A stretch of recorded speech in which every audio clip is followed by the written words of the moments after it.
কারণ সব কিছুই চলতেছে উপরে থেকে। আমাদের জীবনের কলকাঠি এবং আমাদের জীবনে চলাফেরা, রিজিক, হায়াত সব কিছুই উপরে থেকে হচ্ছে।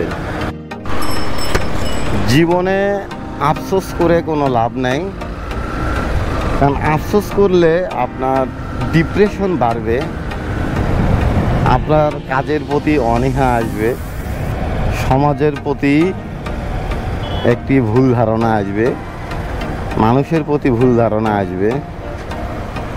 তাই ডিপ্রেশন কখনোই নেবেন না এবং আফসোস করবেন না। আপনার যতটুকু আল্লাহ তাআলা রিজেকে রাখছেন ততটুকুই আপনি পাবেন, সেটা মৃত্যুর আগ পর্যন্ত হলেও আপনি হাতে পাবেন। আপনার লাইফ সেটাতে উপভোগ করবেই। তাই ডিপ্রেশন নেবেন না, নিজের কর্মদক্ষতা বৃদ্ধি করুন এবং কি ভুল ত্রুটি আপনার রয়েছে সেগুলো আপনি শুধরান। এই শুধরানোর মাধ্যমে আপনার আগামীতে আপনি একজন সফল মানুষ হিসেবে রূপান্তরিত হবেন। ডিপ্রেশন আপনাকে ভুল ডিসিশন নিতে সাহায্য করবে এবং আপনাকে ভুল কাজে ব্যবহার করবে। তাই সবসময় দোয়া করবেন, দোয়া চাইবেন আল্লাহ তাআলার কাছে যে আমাকে সাহায্য করুন এবং আমার এই সমস্যাগুলো সমাধান করে দিন এবং নিজের কর্মদক্ষতা যেটা আপনার ভুল আছে সেগুলোকে আপনি শুধরাই নেন। দেখবেন আপনার সব কিছু স্বাভাবিক হয়ে যাবে এবং আগামীতে আপনি একজন প্রকৃত মানুষ হিসেবে রূপান্তরিত হবেন। তাই মানুষের সাথে মানুষের চলাফেরা নিয়ে, মানুষের স্ট্যাটাস দিয়ে কখনোই আফসোস করবেন না, কারণ সব কিছুই চলতেছে উপরে থেকে। আমাদের জীবনের কলকাঠি এবং আমাদের জীবনে চলাফেরা, রিজিক, হায়াত সব কিছুই উপরে থেকে হচ্ছে। তাই আমরা চাইলেও এটা পরিবর্তন সম্ভব নয়, শুধুমাত্র পরিবর্তন সম্ভব দোয়ার মাধ্যমে। বাবা মার দোয়া,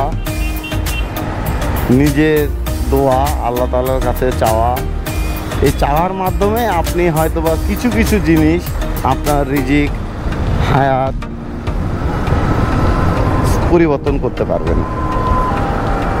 তাই কখনো আফসোস করবেন না, কখনো ডিপ্রেশনে যাবেন না। এগুলোতে আপনার মানসিক, শারীরিক উভয় ক্ষতি হবে।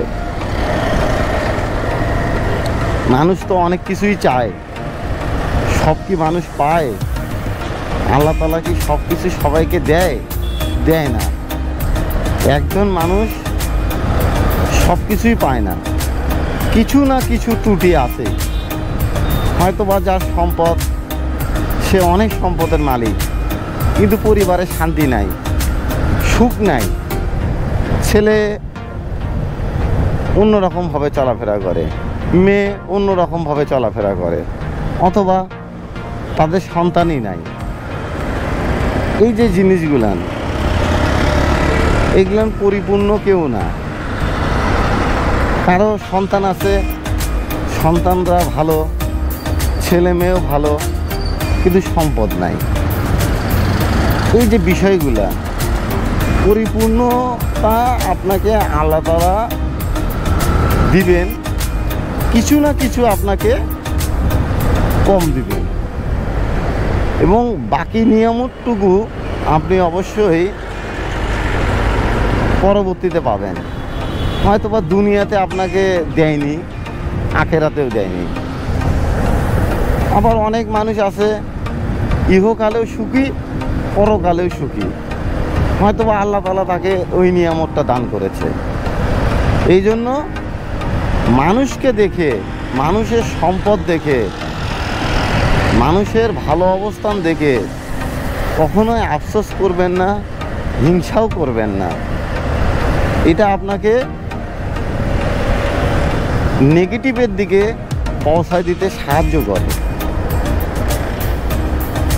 যদি আপনি আফসোসকারী হন তাহলে। তাই মানুষের দিকে না তাকিয়ে নিজের দিকে তাকান, নিজের প্রতি দক্ষতা বাড়ান, নিজের ভুলগুলান ত্রুটিগুলান শুধরে নিন। এইভাবে আপনি একদিন সফলতা অর্জন করবেন এবং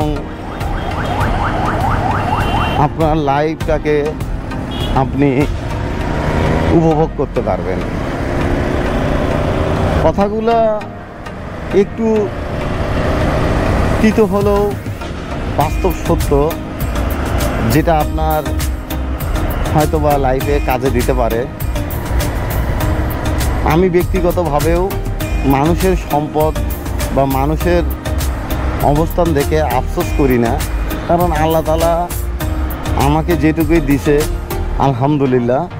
সকল প্রশংসা একমাত্র আল্লাহ তাআলার জন্য, যিনি আমাকে সুস্থতা দান করেছেন, নিয়ামত দান করেছেন, হায়াত দারাজ করেছেন এবং আল্লাহর রহমতে ভালো আছি। যাই হোক, আপনাদের সাথে অনেক কথা বললাম। আপনারা